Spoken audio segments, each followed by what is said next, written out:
so hype right now. Anything's possible. I'm on mama. I'm on my lady, ma. Anything's possible. Raina J's back with the vengeance. All the real Celtics fans in attendance. This the truth like 34.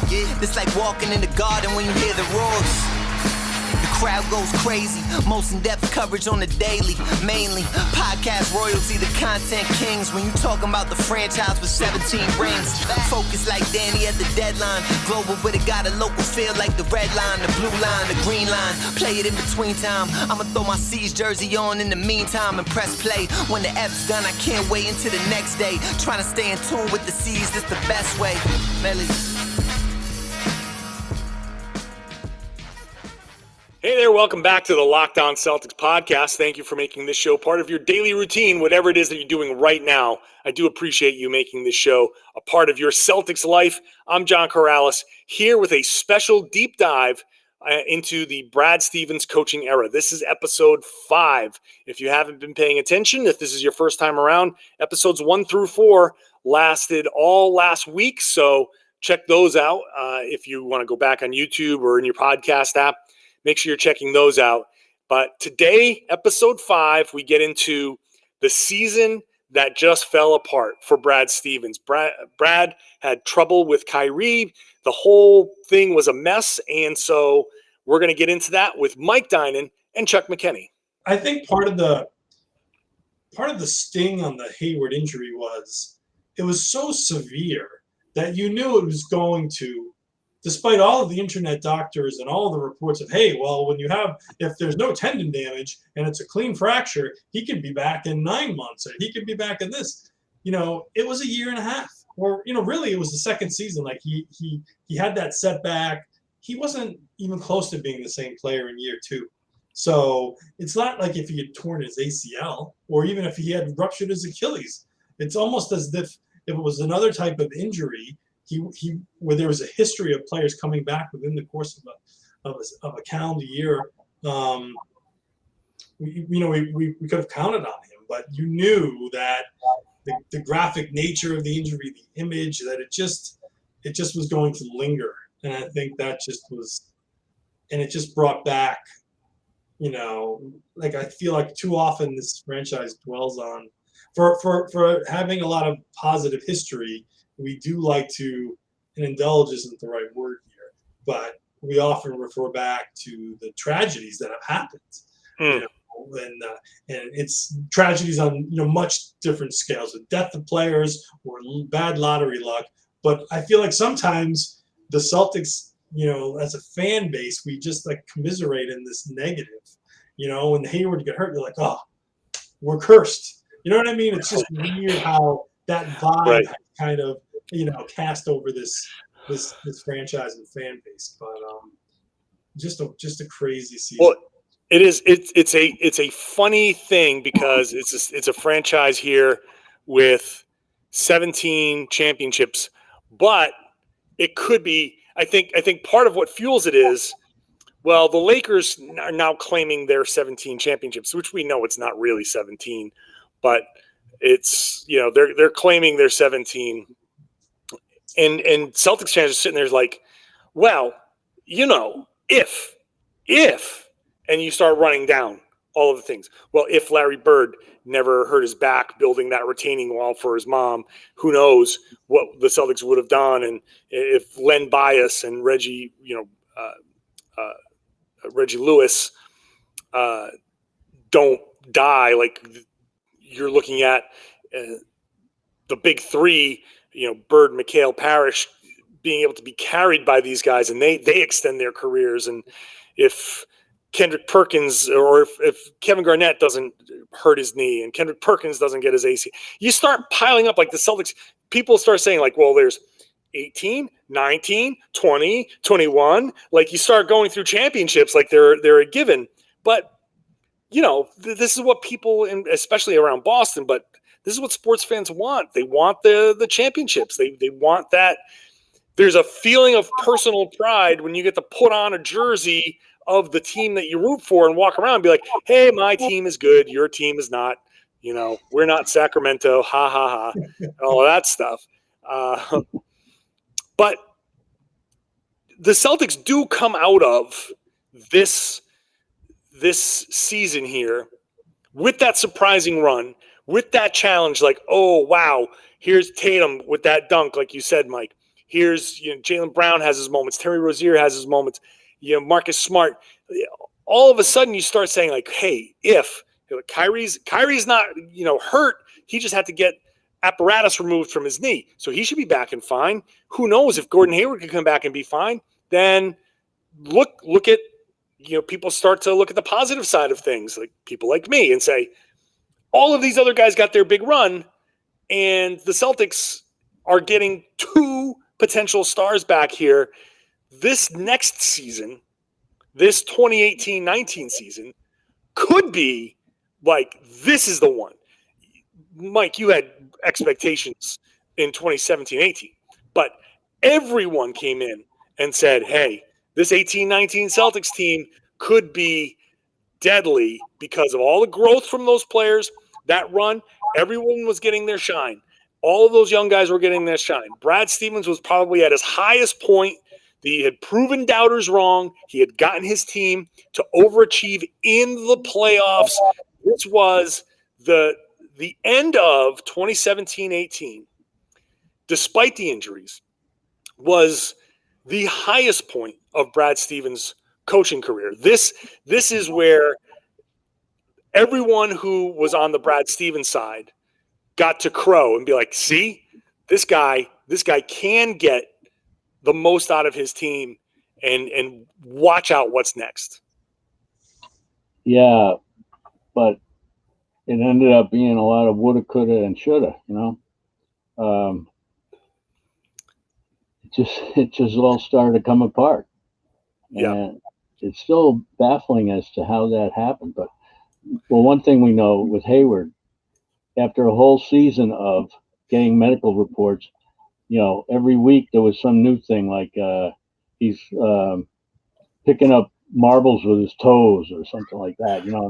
He's learning how to run again, and he might be back for, who knows? He might be back for the playoffs, and then he might not be back for the playoffs. And it was maddening how the expectation was there, the hope. It was not an expectation; it was a hope that he could come back. And every time there was something positive reported about him, you got excited, and then it would fall apart. And he never came back that whole season. Well, now the second year, you figure, okay, it's been a whole year. He had the setback, like Chuck said, but it's a whole year. How long does he broke his ankle? How long does it take to get better? And he still wasn't better. And it's not his fault. I'm not saying he was to blame, but that's just how it worked out. And things started to go haywire with Kyrie as well. So, and they started out pretty well that season. They were doing fine, but that's when things started to percolate on the in the locker room. I guess players were dissatisfied with roles and playing time, and why was Hayward being put into the starting lineup when he wasn't ready? Those kind of things were happening, and it really affected the results. We're going to continue the conversation after I tell you about our sponsors. If you have excessive perspiration, then you need to try SweatBlock. It's a handy wipe that you can apply. You take a shower, you wipe this wherever your problem area is, and then you go to bed. And in the morning, you wash it off, and then it can work for up to 7 days. A doctor created that to solve his own excessive perspiration problem. It worked for him. It can work for you. It's doctor created, doctor recommended. If it doesn't work for you, they have a dry shirt guarantee. That means you will get your money back. So no risk to try it. Google it, try it, check it out. Rachel Ray tried it out on their show with firefighters.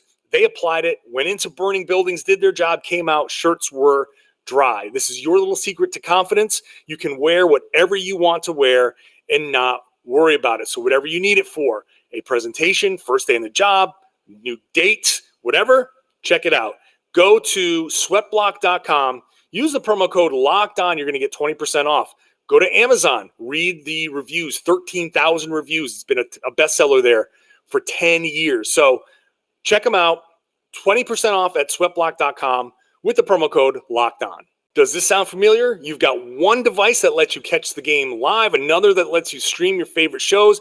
Then you're watching the highlights on your phone, and your neighbor's best friend's login gets you the good stuff. Well, I want to tell you about a simple way to get all that entertainment you love without the hassle, and a great way to finally get your TV together. It's called DirecTV Stream, and it brings your live TV and on-demand favorites together like never before, so you can watch your favorite sports, movies, and shows all in one place. That means no more juggling remotes, no need to buy another device ever again. And the best part, there's no annual contract, so get rid of the clutter and the confusion. Get your TV together with DirecTV Stream. You can learn more at directtv.com. That's directtv.com. Compatible device required. Content varies by package. So I'm a big believer in that. Sometimes the worst thing that can happen can actually be the best thing that happens, and vice versa. Sometimes you think the best thing that's happening could actually be the worst thing to happen. And in a lot of ways, that playoff run the Celtics made was, for all the positives that I think are legit, there are negatives. And I've said this before, that maybe the worst thing to happen to the Celtics is that they made that deep playoff run without Kyrie, without Gordon Hayward. And that's because a guy like Terry Rozier has this huge run and is at the peak of his short career so far. Tatum and Brown have gotten to the conference finals, almost get to the NBA finals. And then the next season comes around, and you've got Kyrie talking about, well, the young guys, they don't know what it takes. And they're like, wait a second, what do you mean we don't know what it takes? Brother, we just did it. We just almost did it. And you're telling me we don't know what it takes? That rubbed people the wrong way. The Gordon Hayward setback, which was a second surgery to remove the screws from his ankles, was devastating. I wrote about this when I was working at Mass Live. This was the absolute worst thing, the worst time thing that could happen, because he was getting ready to go into the summer to start playing 5-on-5, right? To get back in there, to get his confidence back, to go out there and start working. And then what ends up happening, he has the surgery. He's rehabbing all summer. He's not playing basketball. And then when he comes to camp, he still hasn't played 5-on-5. Preseason basketball was the first 5-on-5. And now Brad Stevens is faced with a decision. He knows that the way the Celtics are going to live up to these expectations and win a championship or get to the NBA Finals is to have a healthy Gordon Hayward who's ready to contribute at 30-plus minutes a game. And he also knows the only way to get there is to play him minutes during the regular season, which is effectively going to be like a rehab. And now you've got Terry Rozier, especially. I think Terry Rozier was as big a disruptive voice in that locker room because he's coming off that playoff run, and suddenly he's behind Hayward, who, because of that injury, he doesn't deserve to play. The other guys were playing better than him. And he's got Kyrie telling him things, and he's like, so Rozier's feeling a certain way. Other guys are feeling a certain way. The pressure, the expectations are on this team, and the whole thing is just as disappointing. This is as disappointing a year as we're going to find. And all of these circumstances led up to that, created this environment, and Brad Stevens had nothing. There was nothing he could do. He couldn't figure out a damn thing. And I think the Celtics, starting at the top, were so, like, publicly they were confident because Kyrie came out on that fan night and said, "I'll be back if you have me." But as the season went forward, they were very much catering to Kyrie in an effort to make sure that he lived up to that promise. And that's not what Brad Stevens wanted to do. That's not what the team needed to happen. And this entire thing from top to bottom, Brad Stevens included, was just a gigantic mess. Yeah, absolutely. There was a lot of talk about and criticism directed at Danny Ainge, right? Saying that he knew he had kind of like too many pieces or repetitive pieces. And he probably, he should have moved Terry Rozier, who kind of ascended the previous season, probably had some trade value. But, the flip side is, hey, I got guys who are injury prone. You know what I mean? Right. I need to keep some insurance around. But we saw exactly what could go wrong when you have egos clashing, when you have young players fighting for what they feel like is their what they're due, and some type of veterans who are like, hey, you young fella, you're not there yet. And I think this is where we started to see like Brad just, this was the whole Brad can't handle. This reminded us that it's a players' league, right? Despite what Chris Mannix wants to tweet out, this reminds us it's a players' league. Players call the shots. We started to get lots of concern with, who Kyrie is talking to in the tunnel of All-Star games, all that sort of thing with the Kevin Durant. So it's just, it was just so turbulent. And there was that Jaylen Brown and Morris. They had they shoved clash. each other. It was in Miami. Right? Yeah, it was in the huddle of the game. So it was just, so I just wanted to kind of throw some blame or some criticism at Ainge there, because he could have done something, right? I mean, it's hard to say now, what he could have, like, which player he could have moved, and whether that would have, ultimately, changed the sort of tone of the locker room and changed the Celtics' future that season. But that was tough, and it just shows. It's a reminder the NBA is so fickle, right? I mean, injuries aside, we see it all the time where players are just like, you know what, I'm done here, I want out, right? Or it's untradeable contracts suddenly become tradable, and guys want to team up with their friends, and then they're gone. And you think you're building towards something, and then all of a sudden it's like, holy shit, what just happened here? What the hell just happened? Back to wrap up today's show in just a minute. First, got to tell you about today's sponsors. Don't let the stress of daily life weigh on your body, whether you're an elite athlete or somebody like me who is sitting in front of a computer all day long. Just trying to make it through the day tension-free is tough, and Theragun can help. It's a handheld percussive therapy device that releases your deepest muscle tension using a scientifically calibrated combination of depth, speed, and power. And it's as quiet as an electric toothbrush. There's no substitute for the Theragun Gen 4, whether you want to treat your muscle tension from working out, an injury, or just the stresses of everyday life. It goes 60% deeper than vibration alone. It has an OLED screen and a design that makes you feel like you're holding something from the future.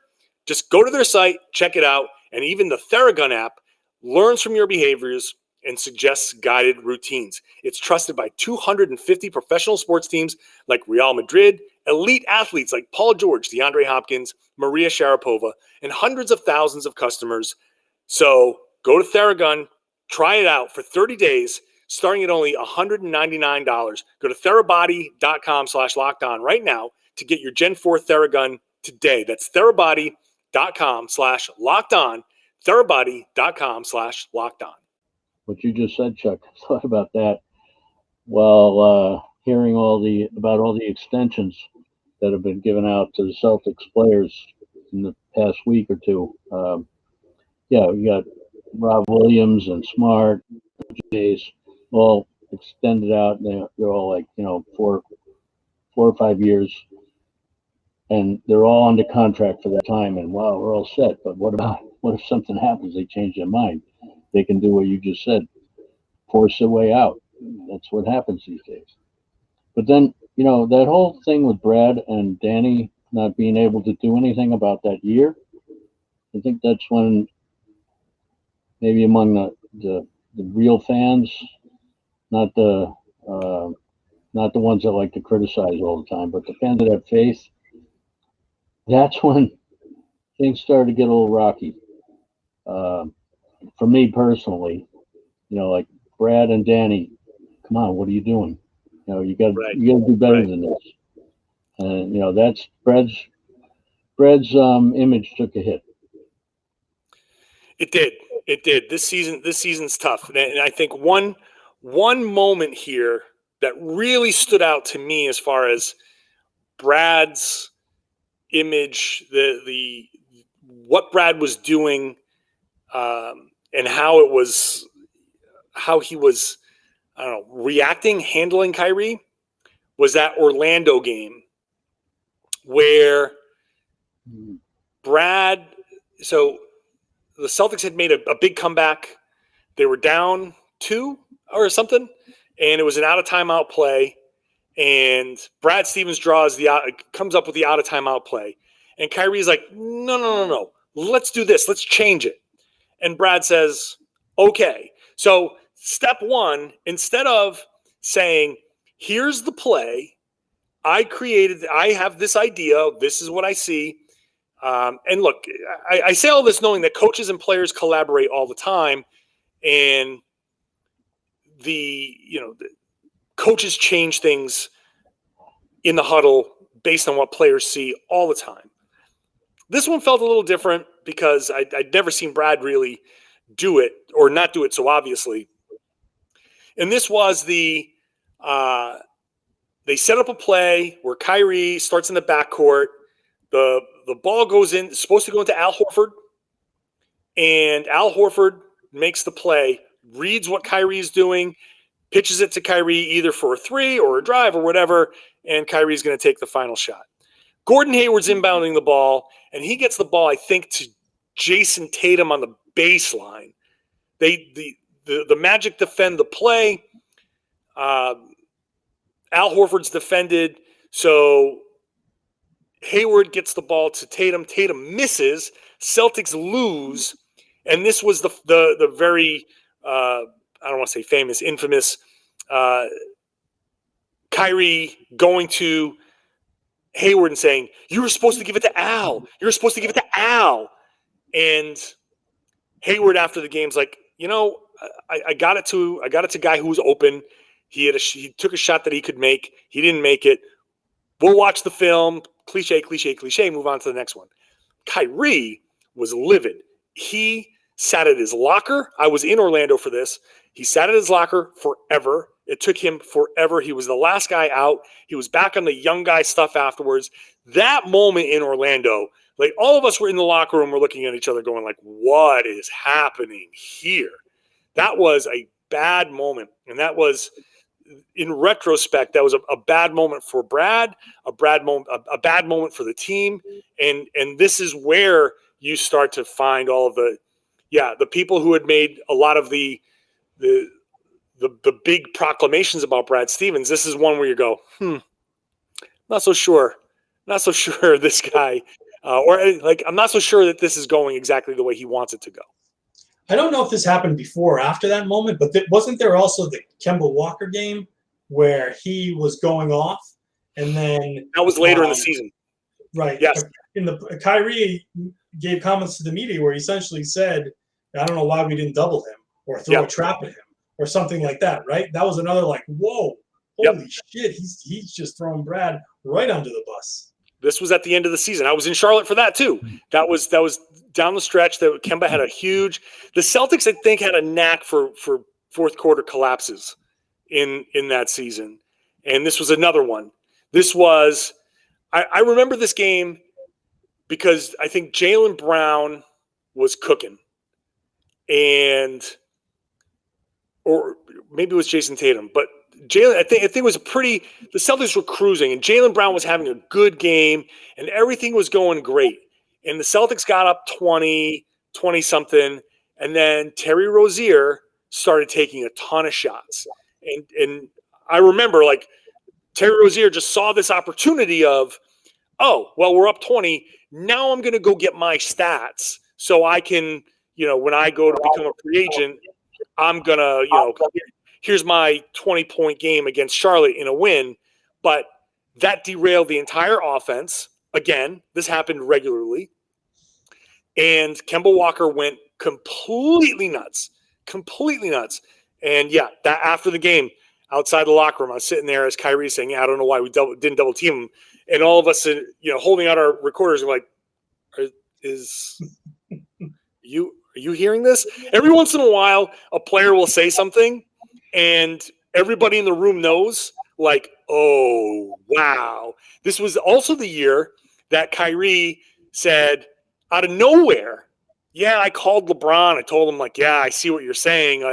I get like leading is not all that easy, which is such a kind of backhanded, douchey thing to say, because now he puts himself on LeBron's level, and he's slapping everyone in that locker room in the face by saying, yeah, man, I called LeBron to tell him I'm having a hard time leading these guys too. Like, what? So that was, I'm sure that Brad wanted to do things differently. I cannot confirm this, but I firmly believe this, that Danny was in that, look, we need to re-sign Kyrie. We need to make sure we bring him back. This is the key to winning a championship moving forward. And Brad's like, he's screwing everything up. I need to do something. And Danny's like, just give it a little time. Let's just get through it. Let's just re-sign it, and then we can figure it out. I fully, wholeheartedly believe that at some level of that kind of conversation transpired between those two. Yeah, so that didn't go well. We know that already. Going to get into the next part 6 and 7. So that will wrap up our deep dive into the Brad Stevens era. Part 6 is on Wednesday, and we'll get into the aftermath of this season and Kyrie leaving after this season and just what went down, Brad Stevens' reaction to that. It's an interesting kind of change for Brad Stevens post-Kyrie. So we'll talk about that in the next couple of episodes, so make sure you're subscribed wherever you get your podcast. I do appreciate those of you who have already subscribed, and share the podcast, whether you want to tell people to listen to the podcast or watch it on YouTube. I'd appreciate you if you shared it with your friends, your family, whomever, and told them that they need to be listening to and watching the Locked On Celtics podcast here on the Locked On Podcast Network.